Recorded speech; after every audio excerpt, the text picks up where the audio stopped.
Hürmetli vatandaş bugünkü leksiyalarımızı başlayımız. Leksiyada size acıyoruz. Washington'da sözlüğümüz.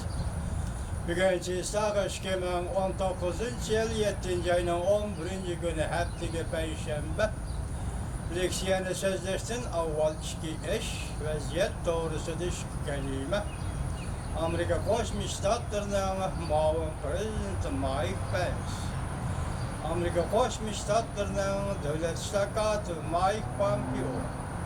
Amerika Koşmuş Ştatları Aksaray Bexatarlik Məsləhətçisi, devlet bexatarlik məsləhətçisi John Bolton qatarlıq gökbirlərcilik rəhbərlər Şanganlıq nəşriyyat ceziyini kabul kıldı.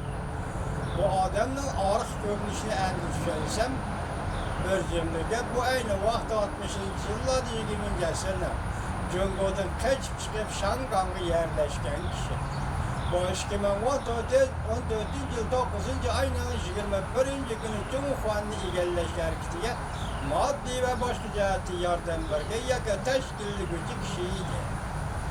Ama hükümet silişkanda emel yok vakitim Amerika'da Amerika Koşmuş Ştatları'nın yukarı dereceli rehberlerinin kabul kılışı görüştü.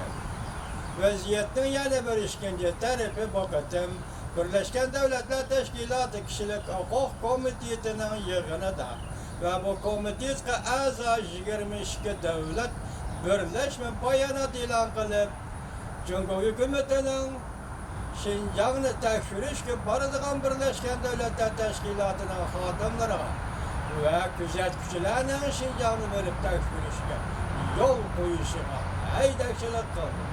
Şinjan doğrusu da Şinjan'da yani müstemlik Uyguristan'da Xitay tarafından depsende kılınavatkan kişilik hukuk doğrusu da bayanat ilan kıldı. Ve muşalarını devir kılgan aldı bugün vatandaşlarına leksiya sözlerimiz. Birinci mavzu, leksiya, bunu için Cungo'ga barıdı. Yeni bir nöbetlik Amerika Cungo söhbeti dört taraftan dostulluğa uçuraydı. Mavzula haber 7. ayının 9. günü Doğu Dolbeti ilan kılındı. Haber bunda başlar. Amerika Cungo solu söhbet vekilleri kayıtta yüzdoranı söhbetleşmekçi oldu.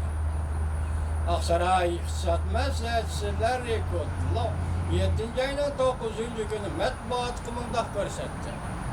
Amerika taraf sodu vekili Larry Tizer ve Maliye Ministeri Monochilla Şöken Cungo Devlet Mahkemesi'nin veziri, muavveziri Liu Ho ve sodu ministeri Jungshan bilen telefonda sözleşip söhbet kuruş mümkün bulgan vakitga izlendi. Telefon söhbeti qarlaş karakterlik oldu. Uval Kutsi gazeti növbete haberdar kişilerin haberlerden nakil keltirip bunda görsetti. Cungo Amerika yukarı derecelik emeldarlarının telefon söhbeti muvaffakiyetlik bulduğun bolsa, yüz duranı söhbetleşti ilgili sürüş mümkün. Söhbet orada belki Beijing buludu. Haberdar kişiler yanımında görsetti. Söhbet jarayandaki 2 ay burunki toskunluk eli hem mevcut.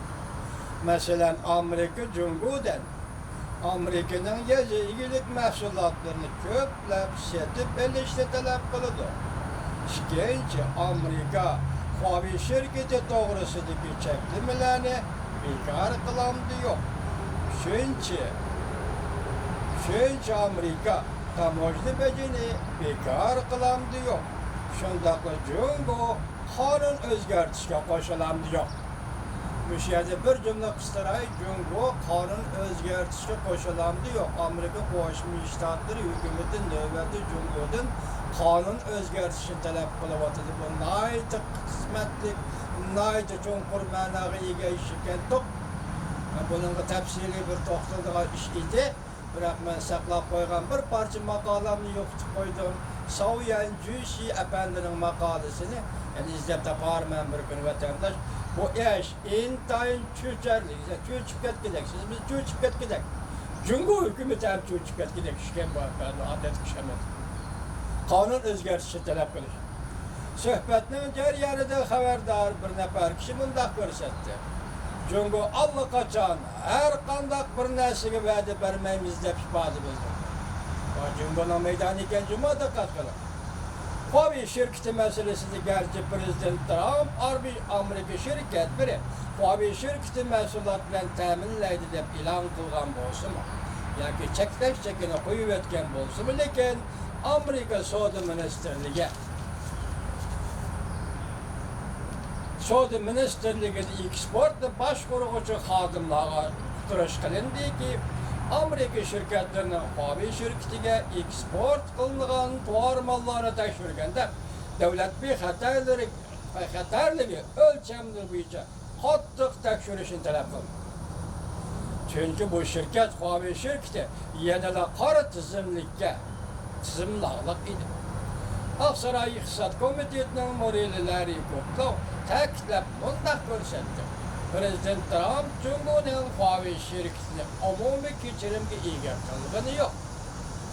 Xabarda bundaq ko'rsatildi. Cumhurbaşkanı taraf Cumhurbaşkanıga qartilgan tomosha bojini bekor qilish kelishim imzolashning oldingi sharti deb hisobladi. Lekin Prezident Trump bundaq ko'rsatdi. Boj elish Amerikaga foydali. Bu söz şekli o'zgargan holda Cumhur tarafdan talab tagligini inkor qilganlikda. Cumhur tarafdagi bojalishi bekor qildi. Amerika Qo'shma Shtatlarining prezidenti Trump bu Amerikaga foydali. Bu söz balki suhbatga soya tashlaydigan so'zdir. Aksarayning maslahatchisi Peter Navarro 7. ayının 2. günü Amerika matbuotlarının ziyaretini qabul qilganda bunday ko'rsatdi. 5. ayda Amerika Cumhuriyeti söhbeti to'xtab qolishdan burun ikki davlat 150 betlik bir kelishim bo'yicha ma'qulga kelishgan. Jumladan 7 batlik loyihaga ma'qul deyishgan. Navarro yana bunday ko'rsatdi. O kelishim loyihasi ikki davlat davomli söhbət qurishning asosi. Cumhur o'zgartgan, bir batni chiqarib etgan, Navarroning deydi, shu kelishimni davomlashtirib suhbatlash. Yaponiyada nashr qilingan Osiyo obzorlari jurnalida 5. ayda xabar qilib bunday ko'rsatgan. Cumhur kelishim loyihadan 30% qisqartirib, aslidagi 150 betlik kelishimni 100 betga tushirib qo'ygan edi. Bundan Prezident Trump qattiq g'azablangan. Anglashlarga qaraganda Cumhurda qonun o'zgartirish, islohot elib berish xabarga va'dalar. Cumhurliklar buni egilik huquqqa daxli taruz qilganlikda hisoblagan. Balki Amerika taraf Cumhurning qonun o'zgartirishida keng turdi. Cumhurliklar buni amal qilishi kerak. Amal qilmasa suhbat natijaga erisholmaydi. Şuna söhbət muhiti texama qattiq bo'lib o'tadi vatandaş.